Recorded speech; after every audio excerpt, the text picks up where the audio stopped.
everybody, Coach Bruce T here with you for our new video.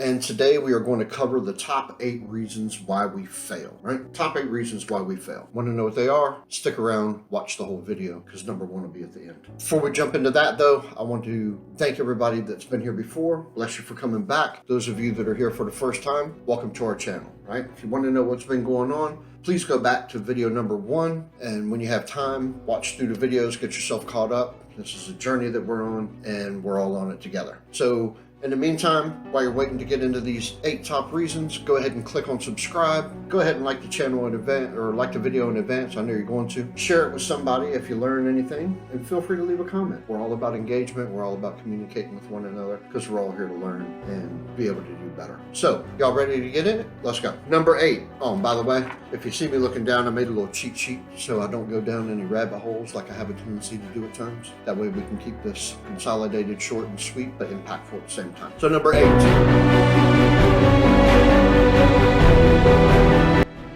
The resignation mindset.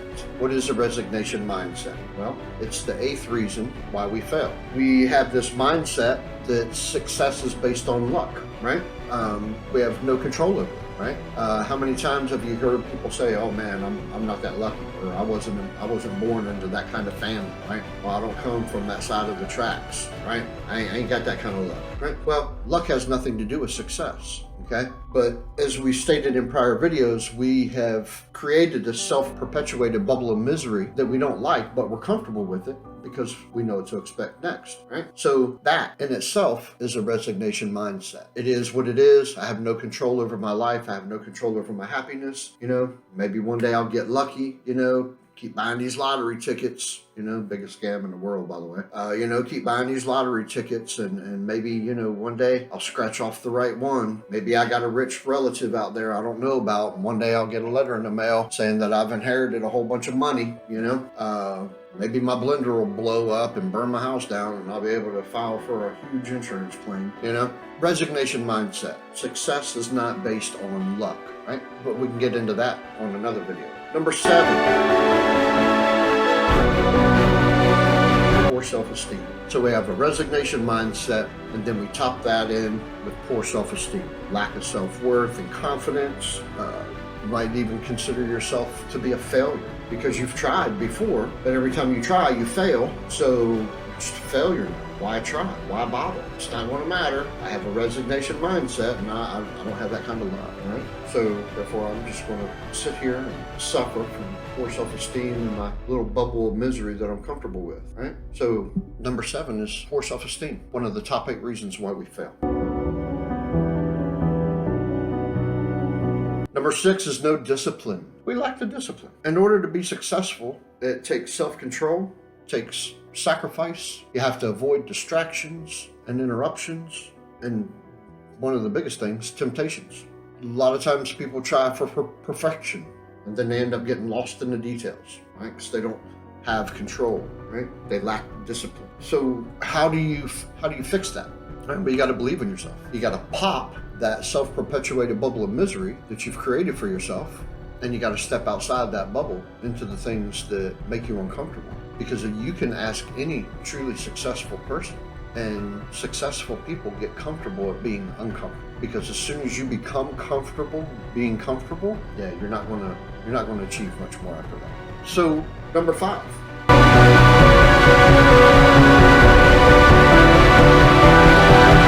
Dismissal of past mistakes. So what do we mean by dismissal of past mistakes? Basically, you have to live and learn, not just simply live. Everybody's going to make mistakes. None of us are perfect. None of us are dumb, but all of us are ignorant, right? Dumb just means you have the inability to learn. Ignorance just simply means you haven't learned yet, right? So there's always going to be something at some point in time that we're going to get into, that we're going to experience, that we've never gotten into and never experienced before. So therefore, we're ignorant to what comes with that. or what follows that, or how to do it correctly. But that's where we make our mistakes, right? The key is to learn from those mistakes so that you're no longer ignorant, and now you've gained insight, you've gained experience, and you've gained wisdom, right? You take those three things and apply it the next time you find yourself in that situation or in those circumstances, and guess what? It's going to go completely different, and you'll probably be a lot more successful, right? So you can't be dismissal of your past mistakes, right? You gotta learn from it. You gotta hold yourself accountable. Yeah, I messed up. I made a mistake. But you know what? It's not the end of the world. My life's not over. And these are the things that I was able to ascertain from going through what I just went through and experiencing what I just experienced it. And if I ever find myself in the same situation, now I know what to do differently, right? Live and learn. Don't just simply live.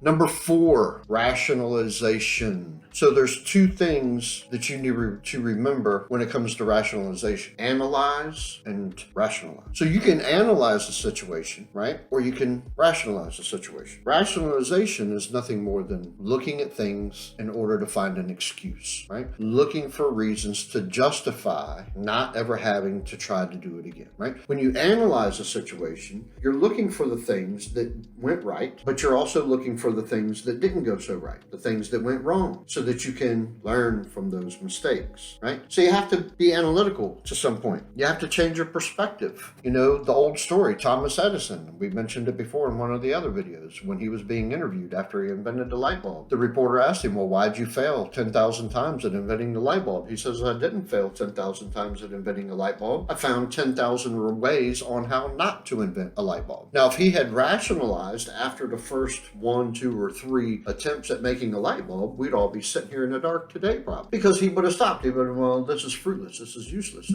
Why am I wasting my time trying to do this when nobody's ever been able to do it before? So I probably can't either. Instead of rationalizing and making excuses, he was analytical in his mindset and his perspective and his thought process, and said, okay, well, this part of it looks really good, but okay, well, this part didn't work very good. What can I do to change this part that didn't work very good that's going to complement the part that did do good? Or some such thought process. I don't know what was going on in his head, to be honest with you. But he analyzed. He didn't rationalize. Change your perspective. All right? Number 3. We're in the big 3 now. We're in the big 3. Getting closer to number 1. Stay with me. We're almost there.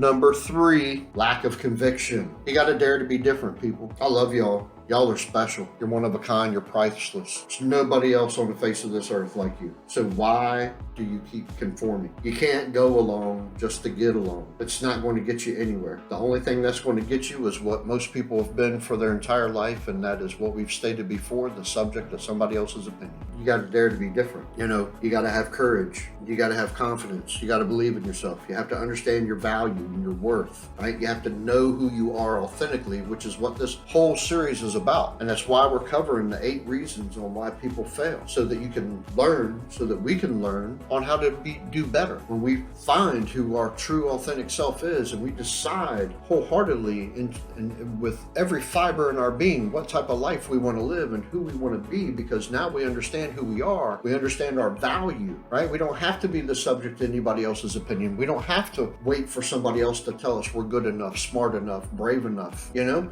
We know that for ourselves. We also know what our talents are. We know what our gifts are. We understand that we're here for a purpose, and we understand what our purpose is because we know who we are. And then we take those gifts and those talents that are tied to our purpose, and we put them into action on purpose for our purpose. And we dare to be different. But you know, there's the old saying, if you run down the middle of the road, the only thing you're going to do is get run over. Take the high road. Take the left lane. Pass all them people that are just going along to get along. Dare to be different. Lack of conviction is the 3rd reason why we fail. You have to dare to be different. Know who you are. Don't let other people tell you who you are, what you're about. They don't know you, so stop. Number 2.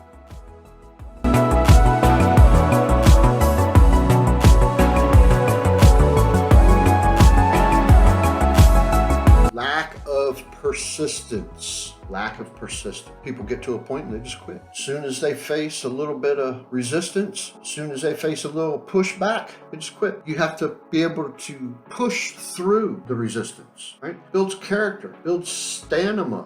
Stamina. Am I saying that right? You have to push through the resistance. You know, it's probably really easy to walk on water. I don't know. I'll never be able to do it. But you know, when I get into water waist deep, it's a lot harder to walk in water waist deep than it probably would be on top of the wall. But you know, it doesn't matter whether it's waist deep or neck deep. As long as I'm moving my legs, I'm moving through the water. Yeah, there's some resistance there. It's not easy. It's going to require some effort, but I'm still moving forward. You have to persist, push through the resistance. A lot of people, when they, go down their road of success, and they start that journey, something happens, right? They get a little pushback, and something goes off key. And the first thing they do in their mind is they see a stop sign. Oh, gotta stop. Can't go no further than this. Everybody, let me help you understand. There are no stop signs on the journey to success. There are no stop signs on your path to becoming and achieving and having the type of life that you ultimately desire to have. There are no stop signs, but that's what we see in our mind. So stop seeing a stop sign and just look at it as a speed bump. When you're driving down the road and you see a speed bump, you usually see a sign there that says caution, slow down. Well, why do you have to slow down to go over a speed bump? Well, you got to slow down to go over a speed bump because if you go over at full throttle, you're probably going to tear something up. You're going to break something. You might hit something. You might hit somebody. So you got the speed bump there, which means, hey, I'm getting ready to go into an area that I need to pay a little bit more attention. So let me pump my brakes a little bit. Let me slow down. Let me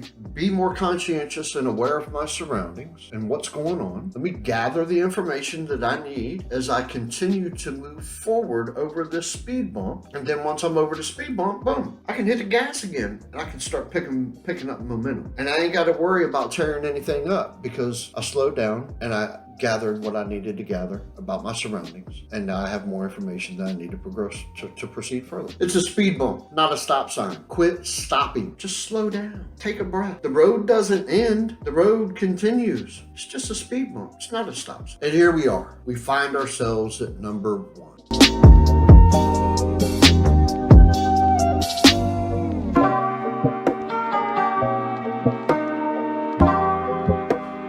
Number 1 reason why most people fail. That number 1 reason is procrastination. Procrastination is the number 1 reason people fail. Oh, I'm not ready. Oh man, I'll start that after I get this done over here. I'll start getting out of debt when I save $1,000. Well, how can you save $1,000 if you're in debt? You're just going to be further in debt by another $1,000. Oh, well, you know what? Man, I'm gonna have to wait until after the new year. When the new year gets here, I'll start then. That way I can start fresh. Or I'll start next month. Let me finish this month out and then, clear all this stuff out and then I'll start next month. Because we all know nothing's going to come up in between now and the end of the month, right? For real. You know something's going to come up. Why do we procrastinate? Why do we procrastinate on living the type of life that we want to have? Why do we procrastinate on being able to make our dreams come true? Huh? Let's look at our list again. We procrastinate because of our lack of persistence, our lack of conviction, rationalization versus analyzing, dismissal of our past mistakes, no discipline, low self-esteem, poor self-worth, and we have a resignation mindset. We're not lucky enough to succeed. So because of all those other 7 reasons, we simply procrastinate. Now's not a good time. Now is the very best time. Tomorrow's not promised. 5 minutes from now is not promised. 5 seconds from now isn't promised. We could all be dead and gone before I ever click stop on this video. We don't know. Nobody has a crystal ball that they can pull out of their pocket and rub off and predict the future. We only have one life. Live it, but live and learn. Be persistent in your dreams and your goals. Have conviction. You are good enough. You are worth it. You are competent and confident enough. You do deserve it, and you can do it. Nobody can stop you. Dare to be different. Let everybody else think you're crazy. Let everybody else think you're cuckoo for Cocoa Puffs. You want to invent something that's never been invented before, and you feel that's your purpose and shining light into this world's darkness? Go for it. Invent it. Write it down. Draw a picture of it. Make sure you date it and time stamp it and date it, because when you go to get a patent on it, they're going to want to know that information. Stop letting everybody else do you, and you do you. It's your life, nobody else's. What did we say in the very first video? If it wasn't the very first one, it had to have been the second one. You're the only person that has to live your life with you. Nobody else has to. You have to lay your head on your pillow at night, and you got to be happy with who you are, what you're doing, and where you're going. You, nobody else. Watch this video again. Learn what these top 8 reasons are on why we fail. Change your perspective. Love yourself enough to go get whatever it is you want. Get in the left lane. Pass everybody else that's just sitting there rolling down the middle of the road in their little self-perpetuated bubble of misery because they don't think they're lucky enough to be successful or to be happy or to make their dreams come true. Wave at them if you want to. I love you guys. Thank you for allowing me to do this video. Thank you for those of you that are here for the first time. Again, click subscribe, like the video, share the video if you think you've learned anything today, and feel free to leave me a comment. Until next time, God bless you.